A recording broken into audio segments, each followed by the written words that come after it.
Hello, good afternoon po. Ako po ay si Rosana P. Golpeo. Ang aking ministry dito sa Hong Kong ay GK. Ako po ay mother ni Joshua Golpeo. Ang kanyang ministry po sa amin ay nasa DS ministry po siya. Gusto ko lang pong magpasalamat sa week na to dahil matagal na po namin pinagpipray ang desire niya na trabaho na makapasok sa international company. Nung nag-aaral pa siya ng college, ito na talaga ang kanyang desire na gustong makapasok sa isang international company at ang work design na BIM, modular designer talaga ang gusto niya. So in short po, may nag-invite po sa kanya during the online interview, and then lahat po yun ay pinoward ko po kay Pastora Sowe, lahat ng schedule, yung time, at kami rin po ay mag-family nag-devotion po kami ng morning. Talagang pinag-pray ko po siya ng morning, at saka yun po sa hapon 2 p.m. yun po ang kanyang interview ng Thursday, and then ngayon po ay hard na po siya. Glory to God. Thank you, Lord. Ang tayong susi lang po namin dito ay ang pagbibigay kay Lord ng aming 10% ng aming income. Ganun din po ang pagsisid namin, at ganun din po ang pagla-love gift namin, ang pag-share. Hindi po kami napapagod mag-share basta para kay Lord. Yan po talaga ang aming pinopokus during this year, kasi we are the prominent ngayong year na to.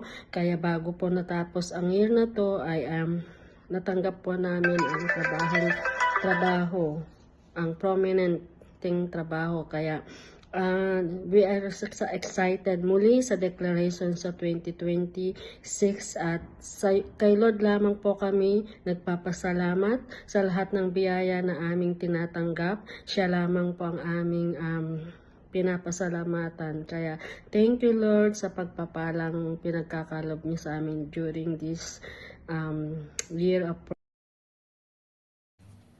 Praise, hallelujah. Alam ko na na-bless kayo sa testimonyang i-share sa atin ng ating kapatiran na si Sister Ana, which talaga naman na ito yung pinapanalangin nila bilang isang pamilya na magkaroon ng isang magandang company kung saan yung kanyang anak na si Joshua, who's also sa worship team ng main church ng GLY Main, at talaga namang God made everything, He fulfills everything in His perfect timing. Kaya nga tayo rin naman ay natutuwa sa ating kapatiran na nagkaroon siya ng napakagandang testimony. Isa rin itong encouragement at inspiration sa bawat mga nakinig ng testimonya ng ating kapatiran. So ngayong gabing ito ay isa-share ko rin sa inyo na ang salita ng Panginoon para sa ating Wednesday Word, na ang title is The Ultimate Provider. So bago po yan ay manalangin po tayo. Panginoong Jesus, salamat po Panginoon sa iyong salita na siyang mapapakinggan namin, Panginoon, ngayong araw nito, ngayong oras na ito, at nasaan man ang bawat mga kapatiran. Ikaw po, Panginoon, ang magbukas ng kanilang kaunawaan, ng kanilang mga puso, nang sa gayon, Panginoon, maitanim, Panginoon, ang iyong salita, maunawaan, O God, maisakatuparan, Panginoon, ito sa kanilang mga buhay. Maraming salamat po sa kalakasan. Salamat din, Panginoon, sa iyong anointing, O God, your mighty presence, Panginoon, ngayong oras na ito, speaking to every one of us. In Jesus' name, Amen. So, God is our ultimate provider. So, babasahin po natin sa Genesis 22 verse 1 to 8. Maaari po bang makipagbukas kayo sa inyong mga Biblia at sabay-sabay po tayong magbasa? Ito po yung about kay Abraham. Okay, na nag-offer ng kanyang nag-iisang anak na si Isaac, and how the Lord have provided. I believe na lahat po kayo ay nabasa na ninyo ito o narinig ninyo ito, pero muli ay basahin natin dahil mayroon pang mga bagay na gustong sabihin ang Panginoon na nakapaloob sa kanyang salita na maaari ay kailangan mo pang malaman, kailangan mo ring makita. Salamat Panginoon sa iyong salita. So sa Genesis chapter 22 verse 1 to 18, sabi po dito, "Now it came to pass after these things that God tested Abraham and said to him, Abraham, and he said, Here I am. Then he said, Take now your son, your only son, Isaac, whom you love, and go to the land of Moriah, and offer him there as a burnt offering on one of the mountains which I shall tell you." So Abraham rose early in the morning and saddled his donkey, and took two of his young men with him, and Isaac his son, and he split the wood for the burnt offering, and arose and went to the place of which God had told him. Then on the third day Abraham lifted his eyes and saw the place afar off. And Abraham said to his young men, Stay and worship, and we will come back to you. So Abraham took the wood of the burnt offering and laid it on Isaac his son, and he took the fire in his hand, and the knife, and the two of them went together. But Isaac spoke to Abraham his father and said, My father? And he said, Here I am, my son. Then he said, Look, the fire and the wood, but where is the lamb for burnt offering? And Abraham said, My son, God will provide for himself the lamb for burnt offering. So the two of them went together. Then they came to the place of which God had told him, and Abraham built an altar there, and placed the wood in order, and he bound Isaac his son, and laid him on the altar upon the wood. And Abraham stretched out his hand, and took the knife to slay his son. But the angel of the Lord called to him from heaven, and said, Abraham, Abraham. So he said, Here I am. And he said, Do not lay your hand on the lad, or do anything to him. For now I know that you fear God, since you have not withheld your son, your only son, from me. Then Abraham lifted his eyes and looked, and there behind him was a ram, caught in a thicket by its horns. So Abraham went and took the ram and offered it up for a burnt offering instead of his son. And Abraham called the name of the place, The Lord will provide, as it is this day. In the mount of the Lord it shall be provided. Then the angel called to Abraham a second time out of heaven, and said, By myself I have sworn, says the Lord, because you have done this thing, and have not withheld your son, your only son. Blessing I will bless you, and multiplying I will multiply your descendants as the stars of the heaven, and as the sand which is on the shore. And your descendants shall possess the gate of their enemies. In your seed all the nations of the earth shall be blessed, because you have obeyed my voice. Praise God for His Word. So nakita po natin dito, nabasa po natin kung ano yung ipinagawa ng Panginoon kay Abraham, at kung ano rin yung ginawa ni Abraham bilang pagtugon sa pinagagawa ng Panginoon sa kanya. Nakita po natin on how He have instructed His men, na habang siya at ang kanyang anak na si Isaac ay papunta doon sa lugar kung saan niya i-offer ang kanyang nag-iisang anak, pagkatapos na kausapin siya ng Panginoon, inutusan niya ang mga maiiwan na mag-worship sila sa Panginoon, at siya'y nagpatuloy sa kanyang paglalakbay, at nandun yung kanyang buong pagtitiwala sa Panginoon, his remarkable faith in God, yung kanyang obedience, yung kanyang humility, and of course his life of worship. Kaya nga tayo rin, kapag meron din tayong mga pangangailangan at mga panalangin, kailangan din tayong makinig sa ating Panginoon. At katulad ng nangyari kay Abraham, na ang Panginoon ang nag-provide sa kanya, na instead na ang kanyang anak ang i-offer niya, ang Panginoon mismo ang nag-provide ng burnt offering. At ano bang sinasabi ng Panginoon sa atin dito? Unang-una, kailangan na nasa Panginoon ang ating pagtitiwala. Trust God, because He is the ultimate provider. Yan po ang salita ng Panginoon ngayong gabing ito, na anuman yung sitwasyon na meron ka, anumang pangangailangan na meron ka bilang isang anak ng Diyos, ang Panginoon ang ating ultimate provider. He is our prominent God. He is able to protect, He is able to provide, He is also able to promote, at able din siya na mag-create ng miracles para sa iyo. At katulad ng narinig natin na testimony ng ating kapatiran, na napakaganda yung regalo ng Panginoon sa kanila ngayong month na to, na talagang yung inaasam, yung pinapanalangin ni Joshua ay talagang ibinigay ng Panginoon. And I can only imagine yung kanyang kagalakan habang kinukwento niya kahapon yung kanyang na-receive na blessing from God, na natuwa talaga ako yung kanyang unang-una na talagang inisip niya na yung kanyang ministry ay magkakaroon pa siya ng mas maraming time. Sabi niya hindi na daw siya malilate tuwing Friday dahil malapit na mismo sa church yung bago niyang magiging trabaho, yung bagong place ng kanyang work. So, nakaka-bless na isipin na ang isang lingkod ng Panginoon ay talagang kahit nagkaroon siya ng magandang trabaho, inuuna pa rin niya ang kanyang paglilingkod sa Panginoon. Marami po na mga tao na kapag binigyan na ng Panginoon ng magandang mga posisyon o magandang mga trabaho, nakakalimutan na po ang kanilang paglilingkod sa Panginoon. Pero ito pong anak ng Diyos na ito na si Joshua, talagang nagpasalamat siya sa Panginoon dahil sabi niya mas malapit na sa church at mas hindi na siya malilate dahil yun nga, malapit na ang kanyang bagong place of work.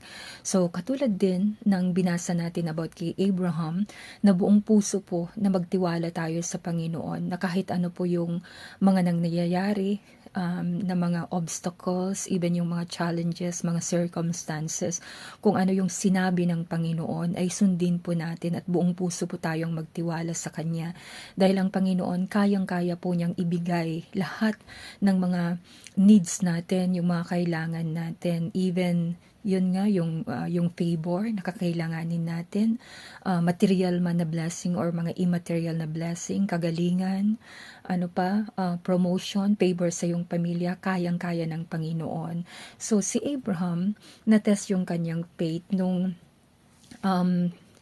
sinabi ng Panginoon sa kanya na i-offer ang kanyang nag-iisang anak. Pero dahil buo ang tiwala ni Abraham sa Panginoon that God is the ultimate provider, hindi siya nagdalawang isip na sundin kung ano yung pinagagawa ng Panginoon sa kanya. And yun nga, maraming mga pagkakataon na matetest din ang ating pananampalataya, pero magtiwala lamang po tayo sa Panginoon, magkaroon po tayo ng unshakable na pananampalataya dahil katulad ng sinabi po sa Hebrews 11 verse 17 to 19, by faith, kahit na nagkaroon ng test, napakalaking test kay Abraham na i-offer ang kanyang nag-iisang anak na pinakahihintay na siyang ibinigay din ng Panginoon, na sinabi pa ng Panginoon, in Isaac your seed shall be called.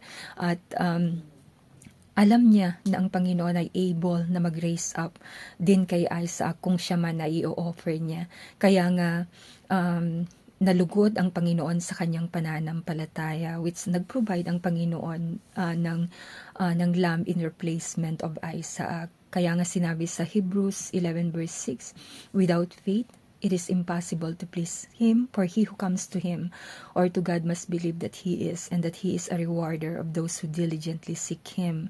Kaya nga dapat lagi na nasa Panginoon ang ating pananampalataya.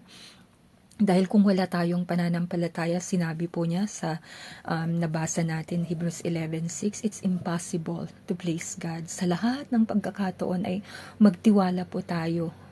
Even ang nakikita natin ay parang obscure, hindi malinaw, yung mga ganun, maraming mga obstacles, circumstances na parang pwede ka nang maniwala na hindi pwede, yung mga ganun, pero ang Panginoon ay gumagawa pa rin ng mga kaparaanan, and He prepared talaga yung best para sa kanyang mga anak na nagtitiwala sa Kanya.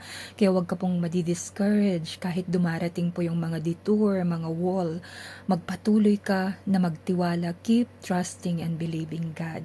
Kaya nga sinabi din ng Panginoong Jesus, according to your faith. Kaya nung nakita niya yung dalawang blind men na sumisigaw sila, na gusto nila na magkaroon sila ng miracle, ng kagalingan. Sabi nila kay Jesus sa Matthew chapter 9 verse 27 to 31, Son of David, have mercy on us. At nung dumating na ang Panginoong Jesus sa kanilang place, sa kanilang tahanan, ay sinabi ng Panginoon sa kanila, "Do you believe that I am able to do this?" At sinagot nila ang Panginoong Jesus, "Yes, Lord." So, nung tinouch ng Panginoon ang kanilang mga mata, sabi ng Panginoong Jesus sa Matthew chapter 9, verse 29, "According to your faith, let it be to you," and their eyes were open. So, according sa pananampalataya mo sa Panginoon, dun ka makaka-experience ng miracle ng Panginoon, ng provision ng Panginoon, ng blessing ng ating Panginoon. Kaya nga napakaganda yung nangyari sa kanila na according to your faith, sabi ng Panginoon. Kaya sinasabihan din tayo ng Panginoon ngayong oras na ito, nasaan ba ang pananampalataya mo at paano mo ba matatanggap or ano ba yung gusto mong gawin ng Panginoon sa iyo? Anong pinapanampalatayahan mo ngayong oras na ito? Hallelujah. So we believe with all our hearts at dapat din ang sagot natin, "Yes, Lord, you can do it." Dapat ganun din tayo para nang sa gayon ay nalulugod ang Panginoon sa atin. Let your faith arise. Wala na dapat doubting, ganun din, no drama. Wag ka nang magdrama. Dapat lagi kang naniniwala, walking in faith, kasi ganun ang buhay natin. We live by faith every day. We live by faith to the Lord Jesus Christ. Lagi mong alalahanin, ang Panginoon, He is able to do more than you can ever ask or think according to His power that is working in you. Kaya every day, you must believe who God is, na kayang-kaya niyang gumawa ng mga dakilang bagay para sa iyo. And also, the Lord is also able to work things for your good. May mga bagay na minsan na pinagdedesisyonan ka na even to the point na nagkakamali ka. But because of God's great love for you, talagang He make all things work. Yung everything pa rin ay gagawin ng Panginoon na maayos para sa'yo. Mga bagay na hindi mo inaakala kung paano ginawa ng Panginoon. But because of His great love, yun yung lagi mong alalahanin. Because of the love of God, hindi ka niya hahayaan na mapahiya, malugmok, o kung yung mga ibang sitwasyon ay hindi niya hahayaan na lagi kang nasa place ng dungeon, ng problema.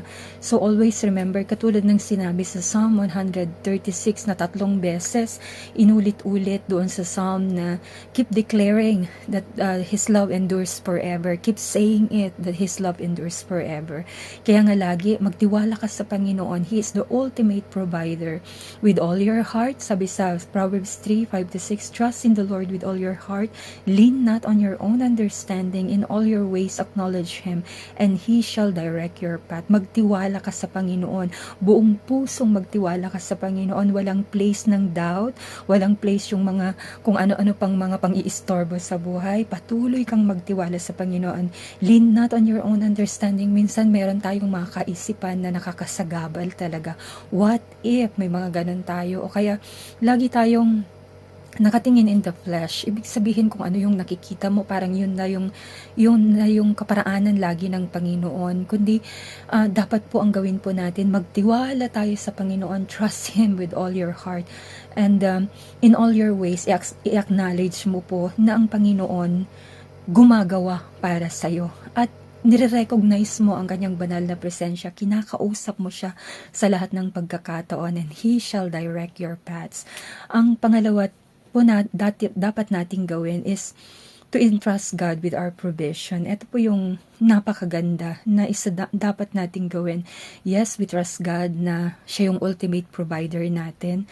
Pero tayo din ba, ginagampanan din ba natin yung dapat nating gawin, and that is to entrust God with the provision that we have, with the wealth na pinagkatiwala niya sa atin.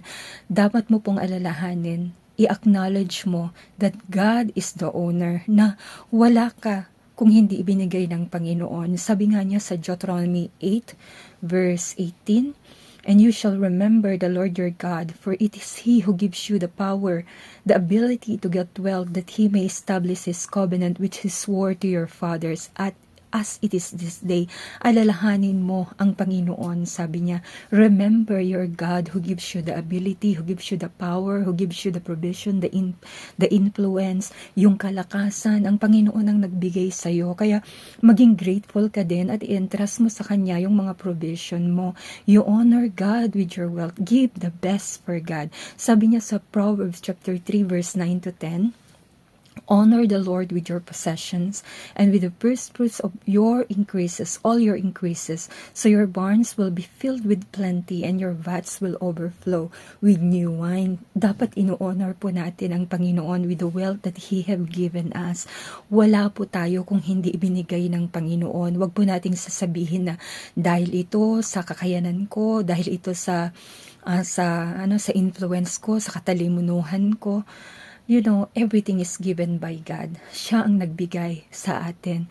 Minsan po, ang kaaway din nagbibigay para kalimutan mo ang Panginoon. Huwag po nating gagayahin yung iba na minsan nananalangin na magkaroon ng magandang trabaho, pero nung nagkaroon na ng magandang trabaho, kinalimutan na ang Panginoon. Kaya sinusumbat pa minsan sa Panginoon na ganito yung dapat na salita, ganito dapat. Hindi dapat tayo po yung nagpapakumbaba sa harapan ng Panginoon. Hindi na natin kino-question pa yung kanyang mga panuntunan, yung mga prinsipyo sa salita ng Panginoon. Pag sinabing honor God with your possessions, you give to God. If you cannot give your tenth, you cannot give more. Hindi ka rin maaring magbigay ng mas marami pa. Yun ang tinatawag na gracious giving in the New Testament. Kasi maraming nagko-question about yung pagbibigay ng tithes na hindi na daw panahon ng pagbibigay. Hindi na nga 10, pero mas higit pa sa 10. Pero kung hindi mo kayang ibigay yung 10, hindi ka rin makakapagbigay ng generously sa Panginoon. Sabi nga niya sa Malakay chapter 3 verse 8 to 12, will a man rob God? Yet you have robbed me. But you say, in what way have we robbed you? In tithes and offering. So, ang Panginoon na mismo ang nagsabi dito na ang sakit mapakinggan, no, yung sasabihin ng Panginoon, pinagnanakawan niyo ako. Kaya nga sinabi niya in verse 19, you are cursed with a curse. Kaya pag napapansin din natin, parang yung mga finances, yung mga sahod o yung mga iba-ibang nangyayari sa buhay natin, parang merong butas yung mga provision na meron ka. Parang hindi nagkakasya o kung ano-ano yung mga walang kabuluhan na pinatutunguhan ng finances mo. It's because of merong door ng curse na nangyari dahil hindi naman ginagampanan kung ano yung pinagagawa ng Panginoon. Kaya nga sabi niya in verse 10, bring all the tithes into the storehouse that there may be food in my house. Try me now in this, says the Lord of hosts, if I will not open for you the windows of heaven and pour out for you such blessing that there will not be room enough to receive. At eto yung blessing na sinabi ng Panginoon. Yun nga, bubuksan niya ang pintuan ng kalangitan at ibubuhos niya ang mga pagpapalang walang sukat kalagyan. Paano nga ba magbigay ng provision ng Panginoon? Hindi naman umuulan na makikita mo na talagang umuulan yung mga provision, kundi gagamitin niya yung mga tao para pagpalain ka, yung trabaho mo para pagpalain ka, yung health mo, mag-open siya ng mga door at even magbibigay siya ng mga magagandang trabaho. Yung mga anak mo nagiging scholar, nagkakaroon ka ng promotion, even yung kung anong meron ka, hindi ka nawawalan talaga, laging meron. At walang sukat kalagyan yung mga pagpapalang dumarating. And even ang mga anghel, ibinibigay niya yung mga pangangailangan mo. Minsan nga, meron pong pangyayari na talagang gustong-gusto kong uminom ng mainit. Sabi ko, Lord, gusto kong magkaroon ng, gusto kong uminom ng kape. Kaya lang, in my mind, alam ko na talaga na walang-wala. Yung parang last na yung kahapon. So, sabi ko, pero gusto kong Lord, uminom ng mainit kasi medyo malamig siya. Alam niyo po, nakita ko po yung sachet ng coffee na nakapatong talaga siya doon sa kettle. Imagine that. Sabi ko, sino kayang naglagay nito? Nakapatong talaga siya doon. Kumbaga, sabi ko, ikaw talaga, Lord, salamat po. Alam mo yung the way na sagutin ng Panginoon in many ways, in many surprises, yung mga pangangailangan mo, mga simple things na hinihiling mo, pero may paraan ng Panginoon, yung joy kung paano niya iparanas sa'yo yung kanyang mga provision. Tapos, nung nakaraan kasi merong nagbigay sa akin ng provision, nang binigyan niya ako ng euro. So hindi ko pa yun napapalitan, hindi ko nagasto. Sabi ko saan ko kaya nilagay kasi minsan kung saan-saan ko sinisiksik yung mga pera ganun. Kung yung pag makita niyo yung wallet ko nakatupi yung doon sa wallet ko yung mga notes. So, sabi ko saan ko kaya nilagay, Lord? Wag namang na misplace o kaya ibinayad ko na parang nagkamali ako na instead na Hong Kong dollar yung euro ang naibigay ko. So habang nagkakalkal ako, nakita ko yung iba pa na meron pa pala akong mga peso, meron pa pala akong mga nakasiksik na sa wallet ko and even doon sa luggage. Yung mga ganon, may mga paraan ang Panginoon na it's even beyond or most of the time beyond the ordinary. O kaya minsan paano pa pinoprovide ng Panginoon, nagkakaroon ng yung mga sale na wow, naging sale all of the sudden. Hindi naman siya in season na dapat maging sale, pero because provider ang ating Panginoon, marami siyang mga ginagawang mga kaparaanan. Even yung, sabi ko nga kanina, mga tao, remember yung kinento ko noon na even yung aso, yung aso. Remember even kay Elijah, anong ginamit ng Panginoon? Yung raven para i-provide yung provision. And I can testify again and again kung paano ibinigay ng Panginoon yung mga pangangailangan. And I cannot outgive talaga ang ating Panginoon. Kaya ipagkatiwala mo, you entrust kung ano yung binigay ng Panginoon sa'yo na meron ka ngayon, you entrust God, ibigay mo ang para sa Kanya, wag mo siyang pagnakawan, wag mong titipirin ang Panginoon, o kaya yung maging yung parang napakamakwenta mo sa Panginoon, wag pong ganon, dahil ang Panginoon, able siya na i-rebuke yung mga gawain ng kaaway na nagnanais na pagnakawan ka. Sabi po dito na sa verse 11, I will rebuke the devourer for your sake so that he will not destroy the fruit of your ground, nor shall the vine fail to bear fruit for you in the field. And all the nations, sabi niya dito, will call you blessed, for you will be a delightful land. Kaya i-manage natin well ang mga finances natin, ibigay natin, i-entrust natin, lahat-lahat, hindi lang yung finances, even yung work natin, ang buhay natin, talagang i-entrust natin sa ating Panginoon. Yes, so let God be involved in your money. Hindi pwedeng sabihin kay Lord na, Lord, lahat ay involved ka except my money. Hindi po pwedeng ganon. Lahat dapat involve ang Panginoon because He is called your Lord. Okay? And then, maging cheerful pa tayo sa ating pagbibigay. As we entrust everything unto God, maging cheerful tayo as a giver. Maraming mga fields or opportunities na makapagbigay tayo sa Panginoon.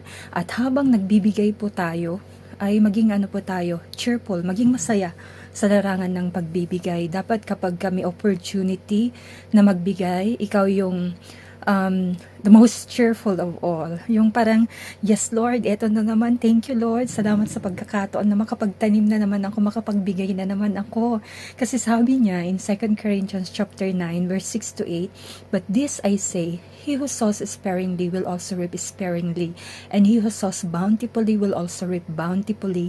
So let each one give as he purposes in his heart, not grudgingly or of necessity, for God loves a cheerful giver. And in verse 8, God is able to make all grace abound toward you, that you, having all sufficiency always in all things, may have an abundance for every good work. So, maging generous ka, maging masaya ka sa pagbibigay, and you will see how God manifests. Kapag may mga project, lagi ka dapat na be part of it, dahil makikita mo talaga at mapapatunayan mo na ang Panginoon tapat din siya sa kanyang pangako sa lahat ng mga generous. Kasi sinabi niya sa Luke chapter 6 verse 38, "Give and it will be given to you. They will be poured into your lap, a good measure, pressed down, shaken together, and running over. For by your standard of measure, it will be measured to you in return." Yung pagbibigay mo, yung return ay mas nakakahigit. Kaya magbigay ka ng may kagalakan at magbigay ka generously. Dapat ilagay mo sa iyong isipan lagi na magkaroon ka ng Lord, I want to be a generous giver. Laging ganon sa gawain ng Panginoon, sa mga tao, kasi mapapatunayan mo rin at makikita mo yung generosity ng Panginoon in many areas na pinatutunayan niya sa buhay mo. Nakikita mo ba at nawi-witness mo ba na yung mga tao na talagang generous, masasaya, laging pinagpapala, ayan, at pag may mga kailangan, laging nagpo-provide si Lord. Pero yung mga yung stingy, yung parang sinisisi pa si Lord kapag may opportunity ng pagbibigay, makikita mo talaga na hindi masaya, laging kulang, always complaining, because ang Panginoon, nalulugod siya kapag tayo ay nagbibigay. Your giving is a delight to the Lord. Ang Philippians 4:19 na lagi nating nababasa at naririnig na sinabing, "My God will liberally supply all your need, every need according to His riches and glory in Christ Jesus." Meron po dapat na prinsipyo na dapat po tayong sundin para maranasan natin yung pagpuprovide din ng Panginoon sa atin according to His riches and glory. Mayroon tayong gagawin katulad nung mga nagbigay ng suporta kay Paul. The main supporters of Paul are the Philippian church. Kaya nga sinabi niya sa Philippians 4:17 bago binanggit ang 19, "Not that I seek or am eager for your gift, but I do seek and am eager for the fruit which increases to your credit, the harvest of blessing that is accumulating to your account." Sabi niya sa kanila, hindi dahil sinisik ko yung mga gift ninyo, ayan, pero sabi niya, I am eager na makita yung increase, sabi niya, ng harvest of blessing na nag-accumulate sa account na meron ka. Sabi niya doon na, kaya nga binanggit din niya dito sa verse 18 na yung mga binibigay ninyo ay isang mabangong samyo, fragrant offering and sacrifice with God's welcome, and it is His delight. Kaya nga nung sa 19 na binanggit na ni Paul at dineklara na niya, powerful po ang declaration ng mga lingkod ng Panginoon. Kapag nag-declare na ng ganito at sinabi, dineklara ni Paul sa kanila, sa mga generous na nagsusuporta sa kanya, "And my God will liberally supply all your needs according to His riches and glory in Christ Jesus." Ang Panginoon ang magbibigay, ang Panginoon ang magsusupply, sabi ni Paul sa inyo, according to His riches and glory. Ang Panginoon, napakayaman po niya. We cannot outgive Him. Talagang hindi masasaid yung kayamanan ng ating Panginoon. Napakayaman po ng ating Panginoon na kayang-kaya niyang ibigay lahat ng mga kakailanganin natin. Yung mga, especially, yung mga personal, of course, na pangangailangan mo and your family is able to provide on time. Dahil faithful ka, mas faithful ang ating Panginoon. Kaya nga, you entrust God yung wealth na meron ka. No complaining. Yun ang pangatlo. Control your tongue. No complaints. Only blessing yung lalabas sa yung bibig, sa yung sasabihin ng dila mo. Instead na mag-complain ka, naghahanap ka ng mga rason para hindi mo ipagkatiwala sa Panginoon, para hindi i-touch yung yung wealth na meron ka. Instead na ganun ang gawin mo, just declare blessing. Kasi sinabi po ni Job, dito po sa Job 22 verse 27 to 28, the book of Job, "You will pray to Him and He will hear you, and you will pay your vows." In verse 28, "You will also decree a thing and it will be established for you, and light or favor or blessing will shine on your ways." Kaya, alam mo, you create your world by your words. Meron po tayong kaisipan ni Kristo na ibinigay po sa atin. "As a man thinketh in his heart, so is he." So ano ba yung mga sinasabi mo sa mga sitwasyon na meron ka?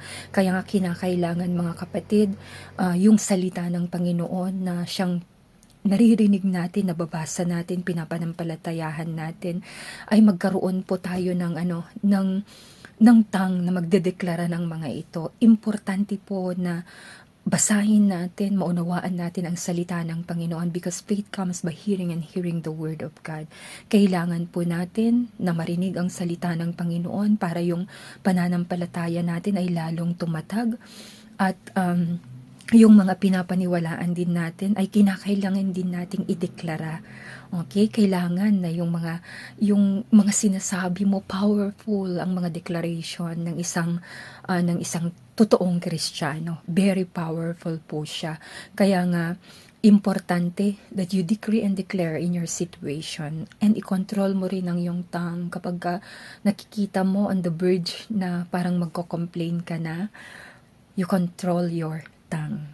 So, in conclusion, magtiwala po tayo ng buong puso sa Panginoon. He's our ultimate provider, especially in this season na last month na ng 2025. You trust God na meron ka at ang family mo ng something that you cannot forget yung year ng 2025 dahil ang year 2025 ay talagang punong-puno ng pabor ng Panginoon, ng grasya ng Panginoon. Declare unto the mountain, grace, grace be upon it. Kaya isa pong magandang gabi sa inyong lahat. Ang babasahin ko po ang last verse ngayong gabing ito in conclusion sa Proverbs 3 verse 5 to 6. Trust in the Lord with all your heart and lean not on your own understanding. In all your ways acknowledge Him, and He shall direct your paths. He shall direct you to favor. He shall direct you to blessings and promotions. Maraming salamat, Panginoon, sa iyong salita sa amin ngayong gabing ito. 2025 is a remarkable year for me that I will never forget because this year there are exceeding beautiful tremendous blessing that you have in store, Panginoon, sa bawat isa sa amin. Maraming salamat po. You are Jehovah Jireh, Jehovah Rapha. You are mighty God. You are Adonai, our King of Kings and the Lord of Lords, our peace. Maraming salamat po, Panginoon. Lord, thank you so much, oh God, for your goodness. Sa lahat ng mga anak mo, Panginoon, na kailangan po, Panginoon, ng tulong mo, ng provision mo, katagpuin mo, Panginoon, ang bawat isa sa kanila. To you alone we give praise, glory, and honor. In Jesus' name, amen. Thank you so much, Lord.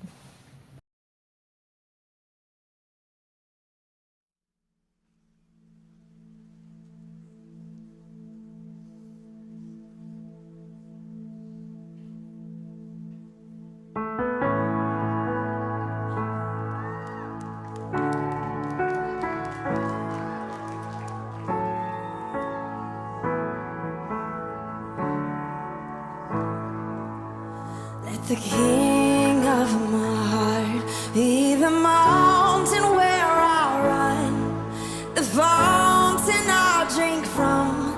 Oh, he's my song. And let the king of my heart be the shadow where I hide, the ransom for my life. Oh, he's my song. Yes, you are good. You're good. Oh, you are good. You're good. Oh, you are good. You're good. Oh, you are good. You're good. Oh, now let the king of my heart be the wind inside my sails, the anchor in the waves. Oh, he's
You're never gonna let me down.